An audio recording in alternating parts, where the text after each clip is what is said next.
சமற்கிருதத்துக்கு தமிழின் கொடை மூன்றாம் ஆய்வரங்கத்தினுடைய அருளியார் மொழிப்புலம் சார்பாக ஐயா அருளியார் அவர்களுடைய புதிய வெளியீடு.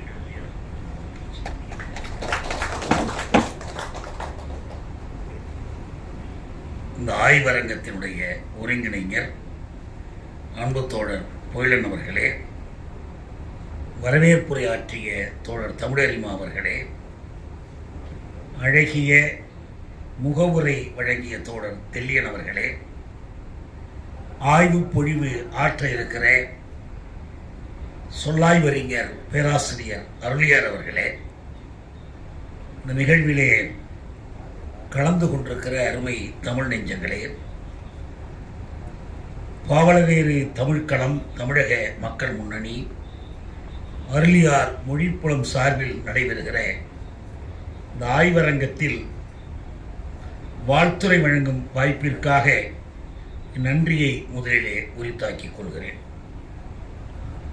எனக்கு இருக்கிற முதல் கடமை விரைவாக முடித்து அருளியாருக்கு வழிவிட வேண்டும் என்பதுதான். அருளியாரின் உரை கேட்கிற ஆர்வத்தோடு தான் நானும் வந்திருக்கிறேன். எனவே அவருக்கும் உங்களுக்கும் இடையே சிறிது நேரம் கூட கூடுதலாக தடையாக இருந்துவிடக்கூடாது என்ற அக்கறை எனக்கு உண்டு. வரலாற்று ஆய்வில் மொழி நூலின் பங்கு குறித்து நிறைய ஆய்வுகள் வந்திருக்கின்றன. வரலாறு என்று சொல்கிற போதெல்லாம் அது நெடுங்காலமாகவே எழுதப்பட்ட ஏடறிந்த வரலாற்றை குறிக்கிற சொல்லாக இருந்தது.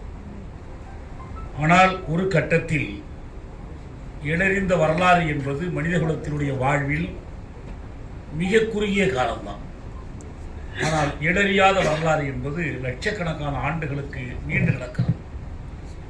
ஆனால் அந்த வரலாற்றை ஆய்ந்தறிவதற்கான கருவிகள் மிக குறைவாக இருந்தன.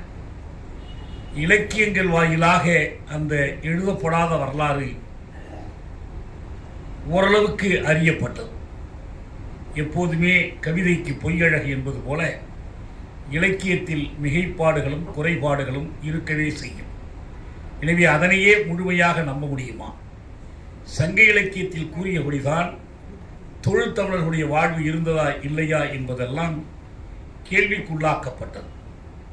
இரண்டாவது கருவியாக வந்து வாய்த்தது அகழ்வாய்வு. சங்க இலக்கியத்தில் கூறப்பட்டதற்கும் நாம் அண்மைக்கால அகழ்வாய்வு முடிவுகள், கீழடி போன்ற முடிவுகள், மண்ணுக்கு கீழே அடியிலே புதைந்திருக்கிற அந்த வரலாற்று உண்மைகளையும் ஒப்பிட்டு பார்த்து கொள்ளுகிற வாய்ப்பு நமக்கு வந்தது. மிக அண்மை காலத்தில் தான், ஒப்பளவில் மிக அண்மை காலத்தில் தான் இவற்றோடு கூடுதலாக மரபணு ஆய்வுகள் இன்றைக்கு இடம்பெற்றிருக்கின்றன. இலக்கியத்தில் கூறப்பட்டதையும் மண்ணுக்கடியில் அகழ்வாய்வு செய்து கண்டுபிடித்தவற்றையும் சரிபார்த்து கொள்ளுகிற, அறிவியல் முறையில் சரிபார்த்து கொள்ளுகிற ஒரு பெரிய வாய்ப்பை இந்த DNA ஆய்வுகள், மரபணு ஆய்வுகள் வழங்கி இருக்கிறன.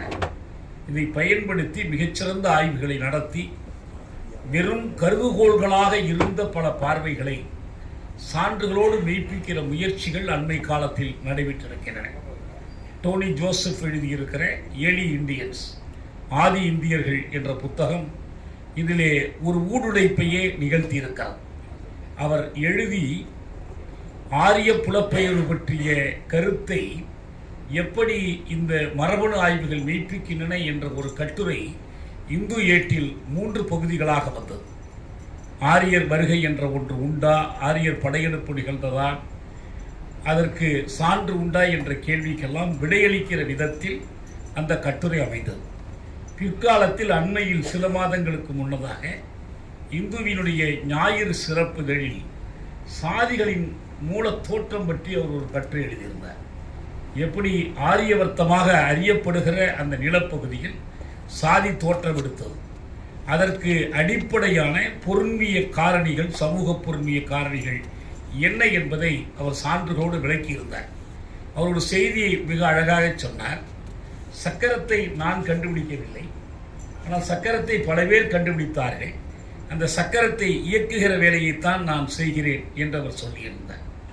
நமக்கு மிக நன்றாக தெரிந்த ஒரு செய்தி, மொழி நூலுக்குரிய பங்கு என்ன என்பது மார்க்சிய ஆய்வில் ஒரு இடம்பெறுகிறது.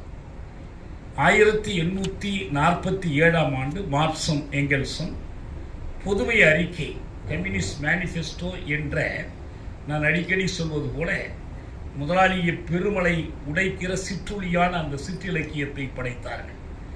அதனுடைய முதல் அதிகாரத்தினுடைய முதல் வாக்கியமே ஏடறிந்த வரலாறு அனைத்தும் வகுப்பு போராட்டங்களின் வரலாறே என்று இருக்கும். ஆனால் முதலில் அது 1847 எழுதி 1848 வெளிவந்த போது அதில் ஆல் ஹிஸ்டரி என்றுதான் இருக்கும். வரலாறு முழுவதும் வர்க்க போராட்டங்களின் வரலாறே என்று அதனை மொழிபெயர்ப்பார்கள். ஆனால் பிற்காலத்தில் அதே நூலில் அந்த வாக்கியத்தை எங்கெல்ஸ் திருத்துகிறார். அவர் சொல்கிறார், வரலாறு என்றால் that is all written history, ஏடறிந்த வரலாறு தான், எழுதப்பட்ட வரலாறு தான் என்று அவர் சொல்வார். சொல்லிவிட்டு சொல்வார், 1847 நமக்கு இருந்த ஆய்வு முறைகள், ஆய்வு கருவிகள் வரலாற்றுக்கு முந்தைய வரலாற்றை பயில்வதற்கு பயன்படவில்லை. பெரும்பாலும் அப்படி ஒரு வரலாற்றுக்கான சான்றுகள் நமக்கு கிடைக்காமல் இருந்தன. ஆனால் அதற்கு பிந்தைய காலத்தில் அவர் பல பேரை வரிசையாக குறிப்பிடுகிறார். இவர்களெல்லாம் அந்த முந்தைய வரலாற்றை ஆய்ந்தார்கள். அவர்கள் பார்த்த அந்த வரலாறு என்பது ஒரு தொல் பொதுமை காலம், அதனுடைய மிச்சங்கள் எப்படி ருஷ்ய சமூகத்தில், இந்திய சமூகத்தில், பல நாடுகளினுடைய குமுக வரலாறுகளில் நிலத்தனியுடைமை இல்லாமல் இருந்தது என்பதை எங்கெல்ஸ் எடுத்து காட்டுவார். யாவற்றுக்கும் உச்சமாக லூயி மார்கன் எழுதிய ஒரு நூல் வெளிவந்தது. அது தொன்மைக்கால சமுதாயம் பற்றிய ஏன்ஷியன்ட் ஹிஸ்டரி என்ற ஒரு புத்தகம்.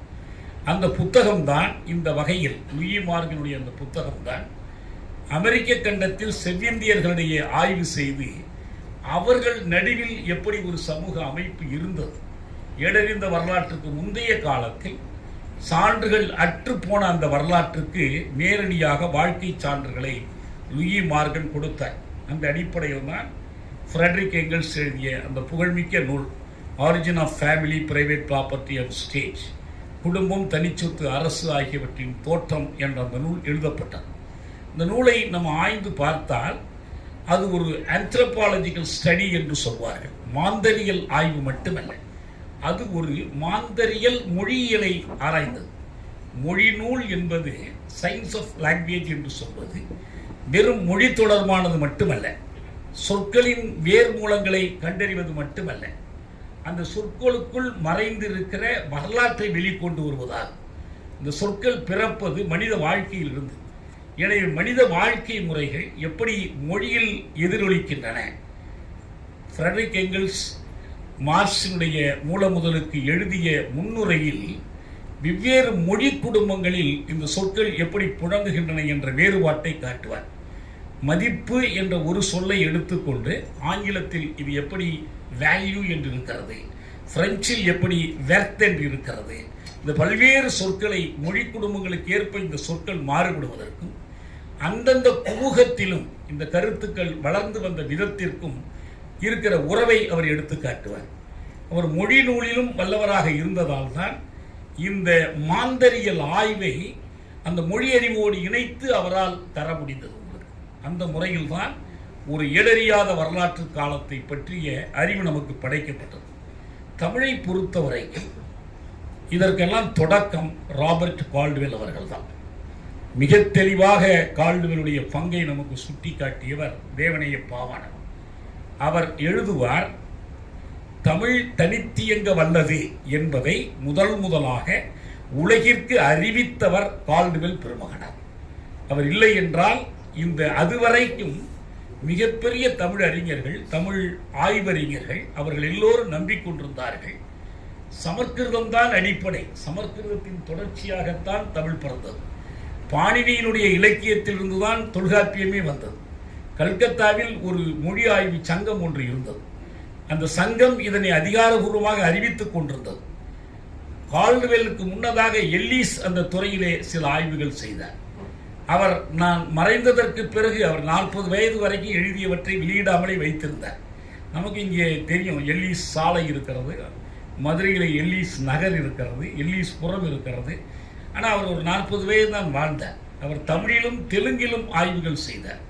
ஒரு அரசு அதிகாரியாக சென்னைக்கு வந்து தமிழிலும் தெலுங்கிலும் ஆய்வுகள் செய்து இந்த தமிழிலும் தெலுங்கிலும் இருக்கக்கூடிய உறவு பெயர்கள் தமிழுக்கு மட்டுமே உரியவை, தெலுங்குக்கு மட்டுமே உரியவை, இவை வேற்று மொழியிலிருந்து பெறப்பட்ட சொற்கள் அல்ல என்பதன் அடிப்படையில் இந்த தமிழுக்கும் தெலுங்குக்கும் இருக்கிற தனி இருப்பை அவர் மெய்ப்பித்தார். ஆனால் கால்டுவெல் தான் இதை முழுமைப்படுத்தி இந்த ஒரு மொழி குடும்பத்திற்கு முதல் மொழியாக இருப்பது தமிழ், தமிழை ஒட்டி தான் மற்ற மொழிகள் வந்தன.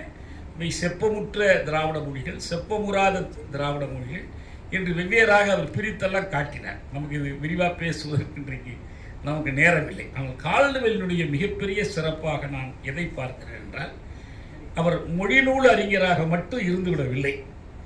அவருக்கு ஒரு தேவை இருந்தது. அவர் மொழியை மனிதனிடமிருந்து வேறுபடுத்தி ஒரு அந்தரத்தில் ஆகாயத்தில் மிதக்கக்கூடிய ஒன்றாக பார்க்கவில்லை. மொழியை மனிதனோடு இணைத்து பார்த்தார், மனித வாழ்வோடு இணைத்து பார்த்தார். இந்த மொழியை கற்கத் தொடங்கிய போது அவருக்கு ஏற்பட்ட வியப்பின் காரணத்தினால் இந்த மொழி பேசுகிற குமுகம், இந்த மொழி பேசுகிற மாந்தர்கள் அவர்கள் எவ்வாறு வாழ்கிறார்கள் என்பதை தெரிந்து கொள்ள விரும்பினார்.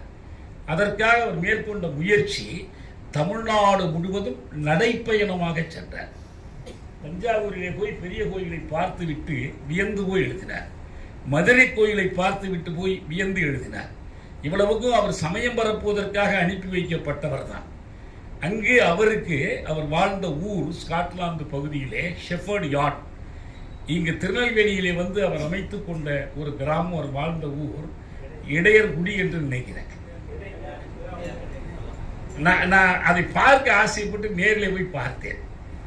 அவர் அவ்வளவு ஈடுபாட்டோடு அந்த ஊரை வளர்த்து வைத்து அங்கே இருக்கிற கல்வி, அந்த குழந்தைகள் குறிப்பாக சானார் சமூக குழந்தைகள், அவருடைய கல்வியிலே அவர் அக்கறை காட்டினார். அவர்களது வாழ்க்கையை பற்றி ஆராய்ந்தார். திருவிதாங்கூரிலே தோல் சீலை போராட்டத்தில் ஈடுபட்ட ஒருவருக்கு தன் பெண்ணை மணமுடித்து கொடுத்தார். அவர் மீது இந்த சாதி வெறி கொண்ட பிள்ளைமார்கள் காட்டிய வெறுப்பை அவருடைய நூலினுடைய 2ஆம் பதிப்பை வெளியிடும் போது வெளிப்படுத்தினார்கள். அவற்றிலே பல பகுதிகளை மறைத்தார்கள். இந்த சென்னை பல்கலைக்கழக மாணவர்கள் ஆய்வு செய்து அதையெல்லாம் வெளிப்படுத்தியும் இருக்கிறார்கள். அதாவது சமூகத்தில் ஒடுக்கப்பட்ட மக்களின் வாழ்வோடு அவருடைய மொழிநூல் ஆய்வை அவர் தீவிரமாக எடுத்துக்கொண்டார். இன்னொரு செய்தி, முக்கியமான செய்தி என்னவென்றால், இந்த நான் முதல்ல சொல்லும்போது நான் சொன்னேன், எப்படி வரலாற்று ஆய்வுக்கு, வரலாற்றுக்கு முந்தைய வரலாற்றினுடைய ஆய்வுக்கு மொழிநூல் ஒரு தொடக்கம், மொழிநூல் மட்டுமே முடிந்து போவதில்லை. மொழிநூலை வைத்துக்கொண்டு ஒரு சொல்லின் மூலங்களை ஆய்ந்தறிவதன் மூலம் நீங்கள் வரலாற்றினுடைய ஒரு பக்கத்தை திறந்து பார்க்கலாம். ஆனால் அதை உறுதி செய்வதற்கு பிற சான்றுகள் நமக்கு தேவைப்படும். அந்த பிற சான்றுகளை திரட்டுவதற்கு மொழிநூலுக்கு அடுத்தபடி தேவைப்படுவதாக இருந்தது, கால்டுவெல்லுக்கு தேவைப்படுவதாக இருந்தது அகழ்வாராய்ச்சி. இந்த அகழ்வாராய்ச்சியில் அவர் தானே நேரடியாக ஈடுபட்டார். கொற்கை நகரம் என்ற ஒன்று இருந்ததையும், அந்த கொற்கை நகரத்தில் அது கடலோரத்தில் இருந்தது, இப்போ அது கடலோரத்தில் இல்லை, அது கடலோரத்தில் இருந்தது என்பதையும் அவருடைய ஆய்வின் மூலமாக கண்டுபிடித்து சொன்னார். அதை பற்றி அண்மையில் ஒரு சிறிய ஆவணப்படம் வந்திருக்கிறது, இன்னும் வெளிவந்திருக்கிறதா என்று தெரியவில்லை.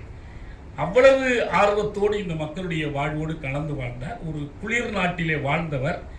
நீங்கள் தேரிக்காட்டினுடைய செம்மண்ணினுடைய வெப்பத்திலே வந்து வாழ்ந்தார். இந்த மக்களோடு வாழ்ந்து ஆய்வுகள் செய்ய வேண்டும் என்பதற்காக அந்த பணியினுடைய தொடர்ச்சியாகத்தான் அவர் பாவாணரே சொல்லுவார், இந்த தூய தமிழ் இயக்கம், தனித்தமிழ் இயக்கத்தை நிறுவுவதற்கு அடிப்படையாக இருந்தது கால்டுவெல்லினுடைய அந்த முயற்சி. தமிழ் தனித்து எங்க வல்லது, அது வடமொழி சார்ந்ததல்ல, இந்த பிற மொழிகளுக்கெல்லாம் அதுதான் தாயாகவும் இருந்தது. அவர்தான் இந்த கருத்தை வைக்கிறார். சமஸ்கிருதத்துக்கும் கூட ஒரு தாய் என்றால் அது தமிழ் தான். இந்த அடிப்படையிலிருந்து அதுக்கு பிறகு பரிதிமாறு கலைஞருடைய பணி, அவர் ஒரு தனித்தமிழ் இயக்கத்தை தழையச் செய்தார். அவர் செடியாக வளர்த்ததை மறைமலையாம் நிறைமலையாம் மறைமலை என்று சொல்வார். நிறைமலையாம் மறைமலை அவர் தழைக்க செய்தார். அதற்கு பிறகு நான் அதனை மரமாக வளர்த்து வருகிறேன் என்று சொல்வார். நான் என்னுடைய ஒரு தனித்தமிழ் இயக்க நூற்றாண்டை ஒற்றி எழுதிய கட்டுரையிலே சொல்லியிருப்பேன். அவர் அன்றைக்கு மரமாக தழைக்க வைத்தார். அதனுடைய கனிகளை எல்லாம் நமக்கு பெருஞ்சித்திரனாரும் இன்றைக்கு அருளியார் வரைக்கும் நமக்கு பெற்றுக் கொடுத்திருக்கிறார்கள் என்று நான் எழுதினேன். தொடர்ச்சி இன்னும் தொடர்ந்து இந்த மரபு தொடரும். ஏனென்றால் தனித்தமிழ் இயக்கம் என்பது ஒரு தேங்கிய குட்டை அல்ல. அதன் மீது நமக்கு ஒரு மயக்கம் இல்லை. அது ஒரு இயக்கம். அது தொடர்ந்து வந்து கொண்டே இருக்கும், வளர்ந்து கொண்டே இருக்கும். ஏன்? சமூக வளர்ச்சி ஏற்பட அதற்கு நிகராக மொழி வளர்ச்சி தேவைப்படும். நாம் எதிர்காலத்தை நோக்கிய கணிப்புகளுக்கு நுழைய நாம் கடந்த காலத்தை பற்றி இன்னும் கூடுதலாக தெரிந்து கொள்ள வேண்டிய தேவை இருக்கும். இன்றைக்கு டிஎன்ஏ ஆய்வுகளின் மூலமாக ஒரு சிறு எலும்புத்துண்டு கல்லாக மாறிய ஒரு எலும்புத்துண்டை வைத்துக்கொண்டு மனிதன் எங்கிருந்து எங்கே பெயர்ந்து சென்றான், அந்த ஒரு சிறு கல்லாகிய அந்த எலும்புத்துண்டு ஆணுக்குரியதா பெண்ணுக்குரியதா, அதுக்கு அப்போது என்ன இது எல்லாவற்றையும் கண்டறிவதற்கான வாய்ப்புகள் இன்னைக்கு வந்துவிட்டன. இந்த கரிம வயது ஆய்வு கார்பன் டேட்டிங் மூலமாக அது எவ்வளவு காலம் பழமையானது, இது எல்லாவற்றையும் தெரிந்து கொள்ளுகிற வாய்ப்பு வந்திருக்கிறது. அதன் மூலமாக நமக்கு கடந்த கால வரலாற்றில் ஒரு தெளிவு ஏற்படுகிறது. அதை வைத்துக்கொண்டு நாம் அடையக்கூடிய முடிவுகளை, மொழிநூல் துறையில் அடையக்கூடிய முடிவுகளை மீண்டும் மீண்டும் ஆய்வுக்குட்படுத்துவதற்கும் மீளாய்வு செய்வதற்கும் ஒரு சோதனை செய்து பிழைகளை களைந்து முன்னேறுகிற வாய்ப்புகள் நமக்கு கிடைத்திருக்கின்றன. சில நேரத்தில் மொழிநூல் ஆய்வுகளே முடிந்த முடிவுகள் ஆகிவிடுவதில்லை. குமரிக்கண்டம், லெமூரியா பற்றிய கருத்துக்கள் எல்லாம் ஆய்வு முறையில் மெய்ப்பிக்கப்படாத கருதுகோள்களாகவே நீடிக்கின்றன.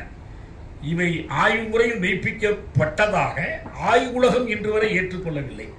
காரணம், அது மொழிநூல் அடிப்படையில் மட்டும்தான் அமைகிறது. வெறும் மொழி ஆராய்ச்சி இந்த சொல்லினுடைய விளக்கத்தின் அடிப்படையில் மட்டும் மெய்ப்பித்தால் போதாது. அதையும் கடந்து இந்த ஆய்வுகளை நீட்டி கொண்டு செல்ல வேண்டும்.